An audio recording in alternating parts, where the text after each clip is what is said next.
A paz de Jesus Cristo, meus irmãos, professor Oswaldo falando, passando por aqui para estudar a palavra do Senhor com você. Hoje eu quero falar de uma matéria que na teologia nós chamamos de seitas e heresias, ou heresiologia. Bom, e hoje eu quero falar sobre como identificar uma heresia.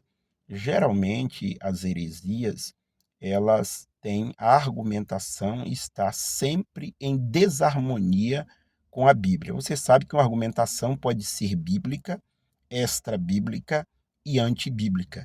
E geralmente o que acontece com a heresia é que essa argumentação ela é antibíblica.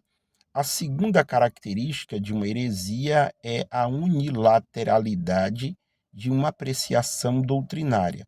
Ou seja, pega um ponto doutrinário e faz um cavalo de batalha. Por exemplo, a guarda do sábado pelos sabatistas.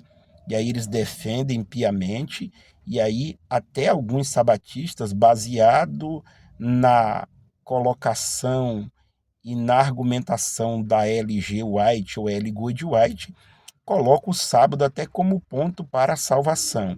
E isso é lamentável. Então, se torna um cavalo de batalha, basicamente, essa apreciação por esse ponto doutrinário, que para nós, os gentios, é claro, não há necessidade de guarda nem de sábado e nem de nenhum dia. Bom, quando nós observamos também, nós temos aí os grupos chamados restauracionistas do nome. Então eles pegam aí o nome de Deus e fazem um cavalo de batalha, Diz, olha, o nome de Deus é assim, ou o nome de Jesus. Vamos pegar, por exemplo, aí os testemunhas de Jeová.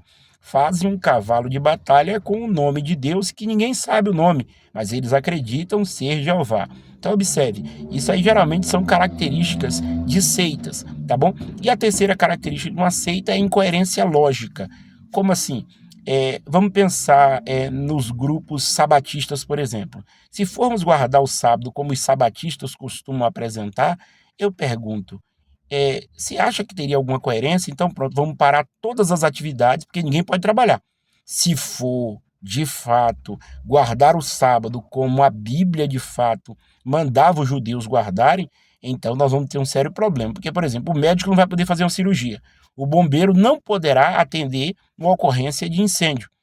E assim segue. Então eu pergunto, como é que ficaria? É incoerência lógica. Precisa de uma cirurgia, então não pode fazer. Observe. Então, para se adaptar a essa questão, o que foi que o judeu fez? O judeu abriu uma brecha, observe, que isso não está em nenhum lugar na escritura, por isso que eu digo que é uma incoerência lógica. Seguiu o sábado como era seguido quando Deus entregou para os judeus ali no deserto, basicamente ao nosso irmão Moisés no Monte Sinai, e dali para lá os judeus via deserto para dentro tinham que guardar. É uma incoerência lógica. Naquele momento, tudo bem. Mas quando nós observamos o decorrer da história, hoje não há essa necessidade, porque é uma incoerência lógica. Até o judeu, para guardar, ele tem que pegar aí uma brecha, que eles chamaram de picoemefesh, que é o valor à vida, que quando a vida está em risco, então a pessoa pode quebrar o mandamento. Ou seja, lá em Israel, por exemplo, se está guardando o sábado, mas se de repente houve um incêndio, opa, o bombeiro pode ir, ele pode executar o seu serviço, por quê? Porque, de acordo com eles, esse picu emefes, que seria o valor à vida está acima do mandamento. Mas observe, né, isso aí não tem assim amparo nenhum, porque como é que você vai quebrar o mandamento? Então, observe, para seguir do jeito deles, então eles criam brechas. A mesma coisa são os adventistas e outros grupos sabatistas que criam brechas para poder seguir o sábado.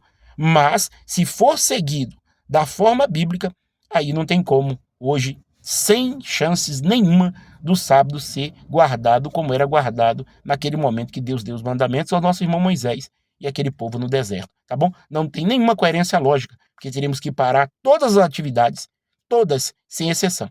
E aí não tem nenhuma coerência lógica com isso, tá bom? Deus abençoe a todos e fiquem todos na paz do Senhor Jesus.